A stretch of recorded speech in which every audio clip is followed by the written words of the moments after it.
movie opens in a small Italian town named Aveco, where we see a girl walk out of her house in the morning on Christmas Eve. She suddenly stops along the way, but again continues walking. 2 months later, in February, a psychiatrist named Dr. Flores wakes up from his sleep due to an urgent call. He rushes to the police station, where a cop tells him about a man who got into a car accident. Dr. Flores recognizes the man as Detective Vogel, who had investigated the mysterious disappearance of a girl last December. This was a dramatic news case that shook Aveco during the Christmas holidays. After a brief greeting, Dr. Flores asks him about the bloodstains on his shirt, and how he escaped unharmed from the accident. Vogel looks at the stain, and begins to talk about what led him to this situation. The scene then shifts to a flashback to December, when Vogel arrives in Aveco to investigate the disappearance of 16-year-old Anna Lukesna. It turns out he is a famous detective who has solved every case he has taken on. He is greeted by his subordinate, Borghi, and he asks Borghi to take him to Anna's parents. Later, Vogel arrives at Anna's house and meets with her parents, the Kastners. They explain that their daughter was very obedient, and wasn't even on social media sites due to their religious beliefs. They further reveal that on December 23rd, Anna left her house in the morning for church, but she never made it there. Upon hearing this, Vogel requests that they issue a public appeal to divert media attention to the case. Afterward, Vogel arrives outside the house, and he suddenly begins clapping. Hearing the sound, all the neighbors come out to see what is happening, and he did this to see if people would come out when they heard any noise. At his office, Vogel explains that Anna's phone was turned off 7 minutes after she left the house. She is not the type of girl who flees from her family, and CCTV footage shows no evidence of her leaving town. So, she must still be in town, and the perpetrator must be someone she knows. Days later, Anna's parents go live on TV to make a public appeal for their daughter. They explain that Anna was a 16-year-old red-haired girl, and describe what she was wearing on that fateful day. Her mother breaks down and reveals how Anna always asked for cats, but they refused her. She then begs her daughter to return and promises to get her the cat she always wanted.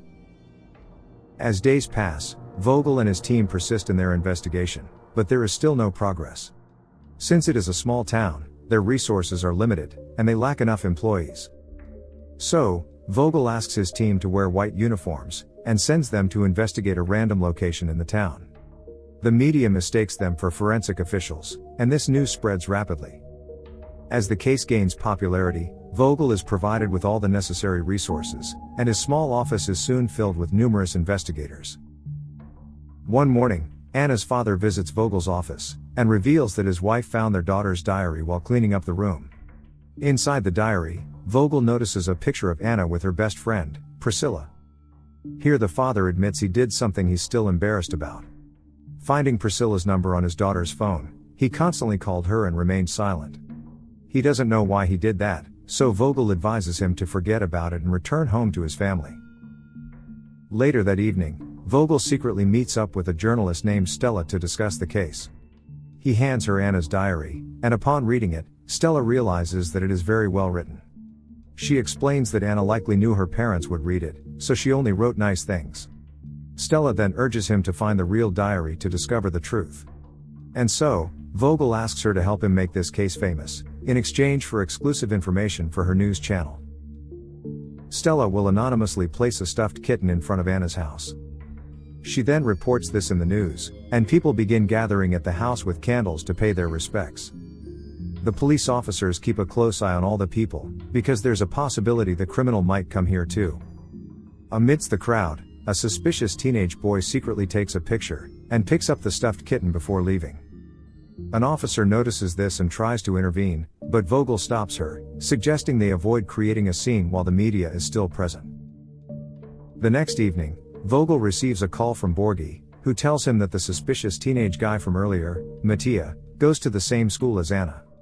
Mattia was previously caught photographing couples in public places, and is currently under psychiatric observation.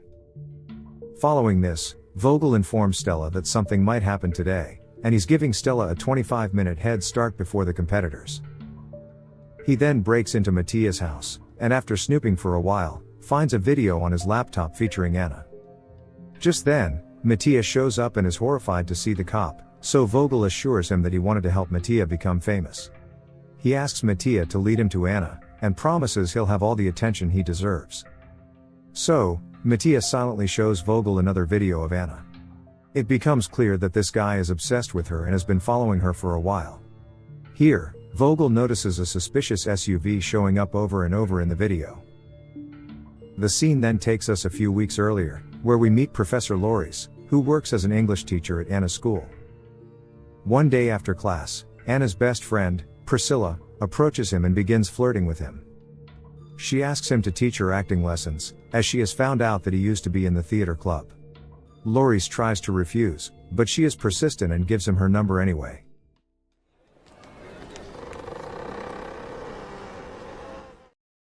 Afterward, Loris returns home, and we see that he has a wife named Clea. She used to be a successful lawyer, but since they moved to this small town, she's been unable to find work in her field. So, she spends her days at home, depressed, while Loris bears the financial burden of supporting his family. Loris then informs her that he is planning a solo mountain hike the next day. The following day, on December 23rd, Loris sets off for his solo hike early in the morning. He returns late in the evening, and Clea informs him that a girl named Anna has gone missing. She mentions that Anna is in Loris's school, but he claims that he doesn't know her because she isn't his student. He suggests that Anna may have become rebellious and run away from her parents. Just then, Clea notices a wound on his hand and asks what happened, so Loris claims that he simply slipped on the hike and was impaled by a branch. The couple has a 16-year-old daughter, Monica. The girl spends a lot of time on social media, and conflicts with her parents due to their relocation. They suggest that she go out and make some friends, but Monica screams that all her friends are back in their old town, and storms off without eating anything. The following morning, Loris is at school when he sees Priscilla hanging out with her friends. Suddenly, he has a change of heart and texts her, inviting her to his place for acting lessons. Meanwhile, flyers about Anna Lou's disappearance are posted around the town. Days later, while at a gas station, Loris notices that his SUV has gone viral in the news, and he is considered Anna's kidnapper. Hey Louis. Hey Louis. He quickly rushes back home, where his family is also bewildered by the situation. Loris immediately calls the police, and Borghi answers the phone. Loris explains that the SUV belongs to him, and insists that it's all a misunderstanding because he is not the kidnapper. However, Borghi advises him to find a lawyer and not to call again.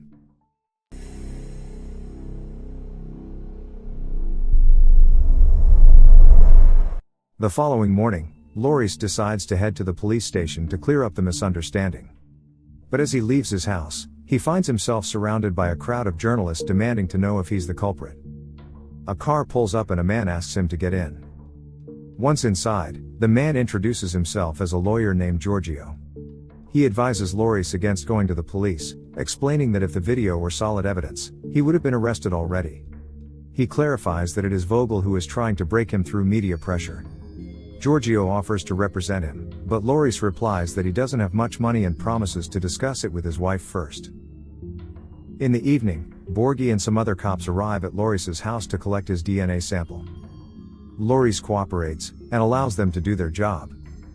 After collecting the samples, the cops confiscate his SUV, and Vogel discovers that the SUV had recently been cleaned, and there is nothing inside except cat hairs.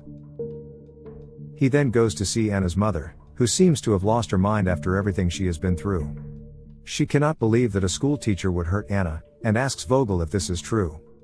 However, he doesn't give her a direct answer, and assures her that he is doing everything in his power to find Anna. Just then, he receives a message from an unknown number, claiming that Loris is innocent. In the meantime, Loris and Clea decide to hire Giorgio as their lawyer. Loris is confused because he is still not being called in for questioning. However, Giorgio clarifies that Vogel does not need to question him, he simply wants to buy some time before framing him. He then tells the couple about Vogel's previous investigation, the mutilator case. During that time, Vogel mishandled the investigation, which led to the wrongful conviction of an innocent man. The man lost his family in the process, and also suffered a stroke during his 4-year stay in prison. When his innocence was proven, he was allowed to walk free, and the state compensated him heavily, $1 million, for the injustice. Despite this, the man was never able to overcome the trauma he had endured during those 4 years.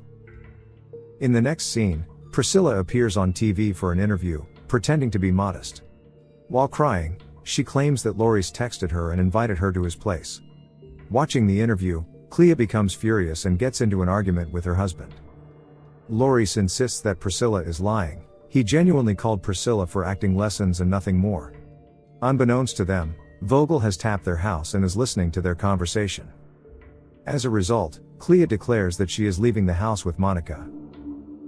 That evening, Loris is alone at his house when suddenly Giorgio calls him and arranges a meeting with Stella.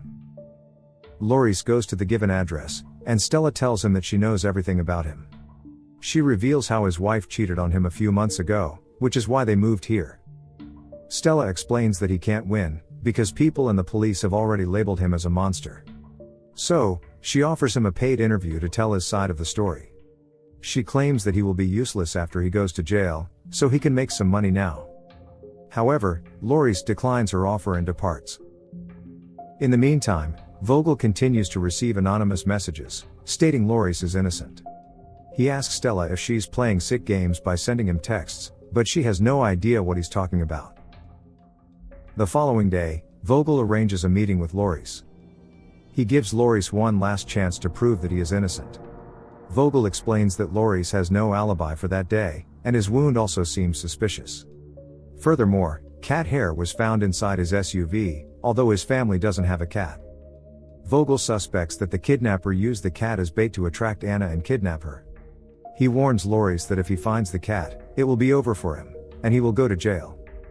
Upon hearing this, Loris becomes enraged and says that the devil's dumbest sin is vanity. After he storms out, Vogel notices Loris' blood from an earlier wound on the table. The following morning, the police discover Anna's backpack in the nearby river. Meanwhile, Loris shaves his beard and arrives at the school. While he is teaching a class, Vogel suddenly appears and claims that he is merely there to observe. Loris gives a lecture, following which Vogel claps and praises his teaching. He then approaches Loris, and whispers that his blood was found on Anna's backpack. The scene shifts to the present, where Vogel is recounting the events to Dr. Flores. Dr. Flores realizes that it was Vogel who planted the blood in Anna's backpack and framed Loris. He asks if it's true, and Vogel only replies that justice doesn't interest anyone. Returning to the past, Loris is arrested for Anna's murder, and Vogel is about to leave town. But then, he receives another anonymous message, and when he calls the number, a journalist named Beatrice speaks to him. She tells him that she knows Loris is not guilty, and can prove it. She asks Vogel to search online for the Fog Man. Upon looking it up, Vogel discovers that 30 years before, 6 girls of the same age as Anna disappeared from Iveco. He realizes that all the girls have red hair and freckles, just like Anna. Beatrice claims that she has spent her entire life searching for the Fog Man, who murdered these girls. But later, the cops closed the case, claiming the girls just ran away, and Beatrice was called crazy. She explains that Loris could not have done it because he was a child at the time, and lived in a different location. On the day of Anna Lou Kestner's disappearance, Beatrice received a package, inside which was the real diary of Anna, and it was delivered to her with Vogel's name.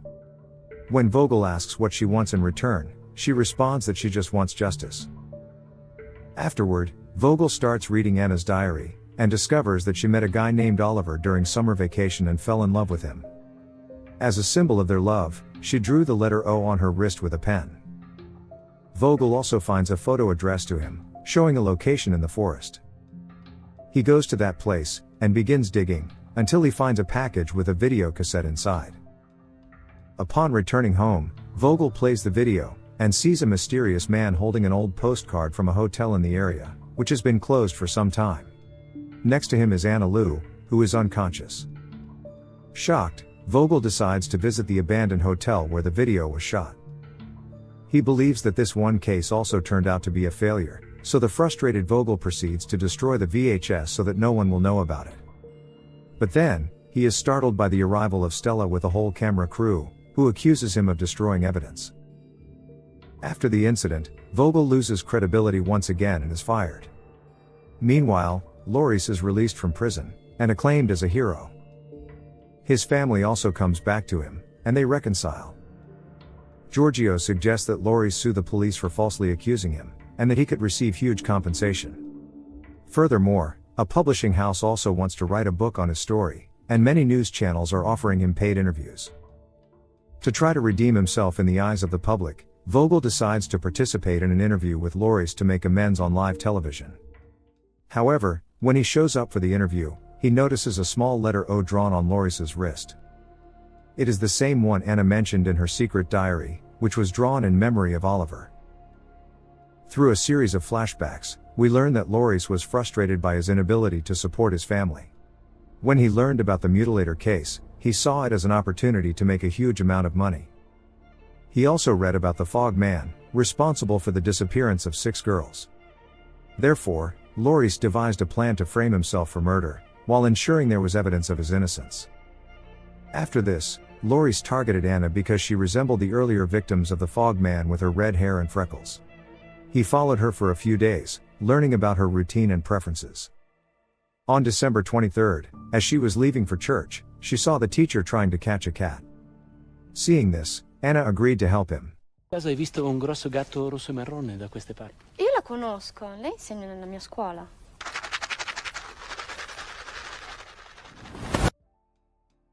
The man took advantage of her kindness and abducted her. Laurie brought her to the abandoned hotel, where he recorded a video, before eventually killing her.